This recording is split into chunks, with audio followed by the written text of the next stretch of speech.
வணக்கம். மாண்புமிகு தமிழக முதல்வர் அவர்களுக்கு வணக்கம். தமிழ்நாட்டில் இருக்கிற கோடிக்கணக்கான மக்கள்ல ஏதோ ஒரு மூலையில் நானும் இருக்கேன். நல்லறங்கள் செஞ்சு கொண்டு மரணிக்கிற நேரத்தில் நன்மையான காரியங்களை செய்வோம்னு சொல்லிட்டு திருநெல்வேலி டவுன் தொட்டிப்பால தெரு முத்துஜஹான் தைக்காவின் முத்தவழியாக நன்மையான காரியங்கள் பல செய்து கொண்டு இருக்கிறேன்.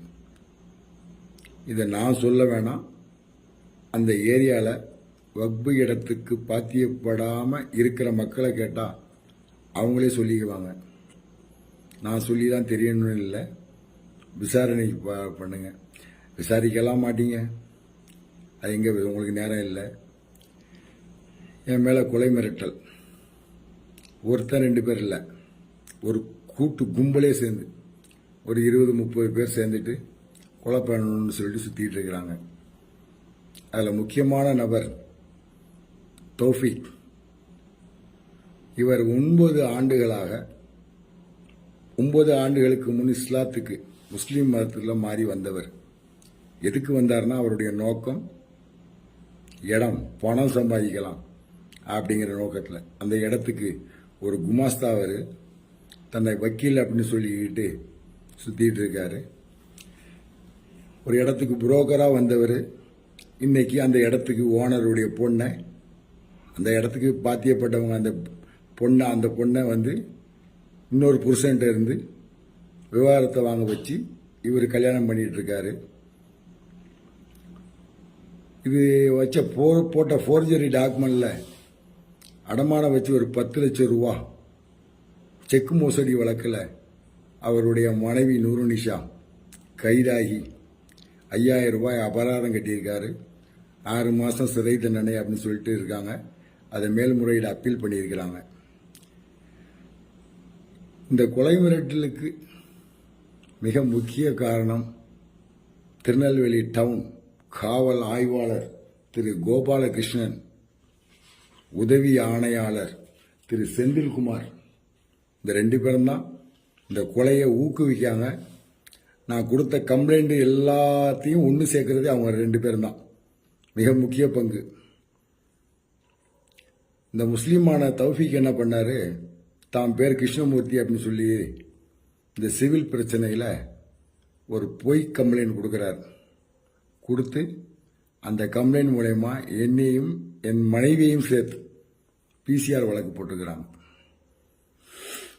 இப்போ எனக்கு கொலை மிரட்டல் பயந்து ஓடிட்டு இருக்கேன். சாக போகிறேன், நான் என்ன வேணாலும் பேச முடியும், பேசலாம். எப்படியும் கொண்டுருவாங்க அப்படின்னு தெரியும், பேசலாம். ஏன் பேசலை அப்படின்னா, உங்கள் மனைவி எனக்கு போட்ட சோறு, நீங்கள் மேயராக இருக்கும்போது எனக்கு சாப்பாடு போட்டுக்கிறாங்க, நான் சாப்பிட்ருக்கேன். அந்த நன்றி விசுவாசத்துக்காக வேண்டி அதிகமாக பேச விரும்பலை. பிரச்சனைக்கு வரேன். இந்த பிரச்சனை என்னன்னு காரணம் அப்படின்னு பார்த்தா, ஒரு ஃபோர்ஜரி டாக்குமெண்ட் அமீர் பிவி எழுதி கொடுத்தவன் பாவம், ஒரு 85 வயசு கிளவி சாவ போகும்போது அவ பேரில் சேர்ந்து இவன் இந்த தௌஃபிக்குடைய கிரிமினல் வேலை அவன் பேத்திக்கு எழுதுகிற ஃபோர்ஜரி டாக்குமெண்ட் போடுறான். இந்த டாக்குமெண்ட் அமீர் பிவிக்கு இந்த சொத்துக்கும் சம்பந்தம் இல்லைன்னு சொல்லிட்டு வட்டாட்சியர் மிக தெளிவாக அறிக்கை கொடுத்திருக்கார். அறிக்கை கொடுத்திருக்கார்.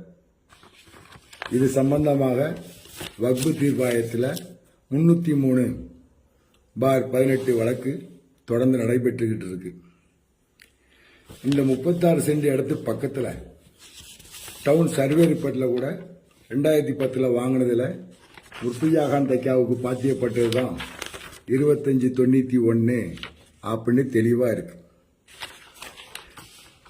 இந்த 36 சென்ட்டுக்கு பக்கத்தில் ஒரு 2.5 சென்ட் இடம் அவரும் ஃபோர்ஜரி டாக்குமெண்ட் போட்டாருன்னு அவர் மேலே நான் வழக்கு தொடர்ந்து வக்போர்டு சார்பாக வழக்கு தொடர்ந்து அந்த இடம் நம்ம வக்புக்கு சாதகமாக தீர்ப்பாகி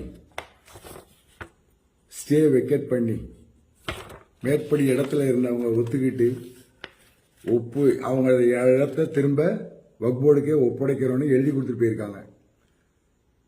தோத்த கேஸுக்கு அவளுக்கு நஷ்டீடும் கொடுத்துருக்கேன். கோர்ட்டில் வச்சு ஜட்ஜு முன்னாடி எழுதி வாங்கி அந்த வழக்கு விடுபட்டுச்சு. மேற்படி இடத்துல நான் ஒரு ஷெட் அமைக்கிறேன். வக்புக்கு வருமானம் வேண்டும், அது ஏழைகளுடைய சொத்து, அதுக்கு வருமானம் வேணும்னு ஷெட் அமைக்கும் போது இந்த தௌஃபீக் அலை கிருஷ்ணமூர்த்தி அப்படின்றவர் என்கிட்ட வந்து தகராறு பண்ணுறாரு. போலீஸ் உடந்தையாரு.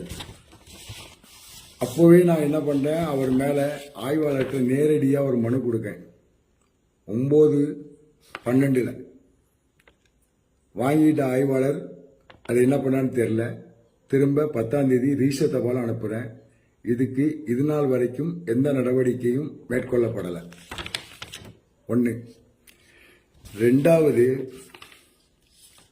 ஏப்ரல் 17ஆம் தேதி 2023 நீதிமன்ற உத்தரவு ஸ்டே வெக்கெட் ஆயிருக்கு. நீதிமன்றத்தில் இருந்து ஆர்டர் வாங்கியிருக்கேன். சிசிடி கேமராவில் அவர்கள் செய்த எல்லா செயலும் பதிவாயிருக்கு. கொலை மிரட்டல் விட்ட ஆடியோவையும் கொடுத்துருக்கேன். இது நாள் வரைக்கும் இது மேலே நடவடிக்கை மேற்கொள்ளப்படவில்லை. வாய்தா போய்கிட்டே இருக்கு. வர்ற 20ஆம் தேதி திரும்ப வாய்தா போட்டுக்கிறாங்க. விசாரிக்க மறுக்கிறார். இன்னொரு நபர், இவர் தான் மிக முக்கியமான நபர். இதில் ஒரு தொழில் அதிபர், திராவிட கழகத்துக்கு ரொம்ப நெருக்கமான ஒரு நபர் இதில் சம்பந்தப்பட்டிருக்காரு. இவர் மேல பல குற்றச்சாட்டுகள் திருநெல்வேலி மாநிலத்தில் மின்சார வாரியத்தில் இருக்கு. அருணன் அவருடைய பேரு. இவங்கெல்லாம் சேர்ந்து மொத்த பேர் இப்போ இருக்கிற இந்த அக்யூஸ், இந்த நான் கொடுத்த புகார் மனுக்களில் உள்ள எதிரியெல்லாம் சேர்ந்து ஒன்று சேர்த்தது போலீஸ் சேர்த்து எல்லாரும் சேர்ந்து இப்போ என் மேல பிசிஆர் வழக்கு தொடுத்திருக்காங்க. இந்த நபர் வந்து போர்ஜரி கையெழுத்து, என்னுடைய கையெழுத்தை போட்டு என்னுடைய லெட்டர் பேர்லேயே கம்ப்யூட்டர் மூலமாக கணினி மூலமாக மாற்றி என் கையெழுத்தை போட்டு, ஒரு இடத்துல அவரு தனியாக ஒருத்தர் கையெழுத்து போட்டு அவர் பேரில் மின்சாரத்தை என் பேரில் இந்த கரண்டை அவர் பேருக்கு மாற்றிருக்காரு. அதை திரும்ப போராடி மின்சாரத்தில் வந்து என் பேரை மாற்றிட்டேன். ஆனால் போர்ஜரி கையெழுத்து போட்டது தப்பு தானே. அது சம்பந்தமாக ஆன்லைனில் கம்ப்ளைண்ட் கொடுத்தேன். உங்கள் கோரிக்கை ஏற்றுக்கொள்ளப்பட்டது அப்படின்னு உடனே மெசேஜ். நான் என்னடா ஐயோ சூப்பர், உடனே இந்த நடவடிக்கை எடுத்துருவாங்க அப்படின்னு சொல்லிட்டு, பரவாயில்லையே ஆன்லைன் கம்ப்ளைண்ட்னா உடனே நடவடிக்கை எடுப்பாங்க அப்படின்னாங்க. ஒரு 3 நாளைக்கு முன்னாடி கேஸ் டிஸ்போஸ் அப்படின்னு வந்துருச்சு. விசாரணையே பண்ணல, என்னை கூப்பிட்டு கேட்கல, என்னன்னு கேட்கல, அவனோட கேட்கல, கேஸ் டிஸ்போஸா. சூப்பர் போலீஸ்ல எப்படி இருக்கு பாருங்க. உங்களுக்கு இப்போ ஒரு மனு அனுப்பியிருக்கேன், கோரிக்கை ஏற்றுக்கொள்ளப்பட்டது அப்படின்னு குறுஞ்செய்தி வந்திருக்கு. 30 நாள்ல உங்களுக்கு பதில் தரப்படும் அப்படின்னு ரொம்ப தெளிவாக வந்திருக்கு.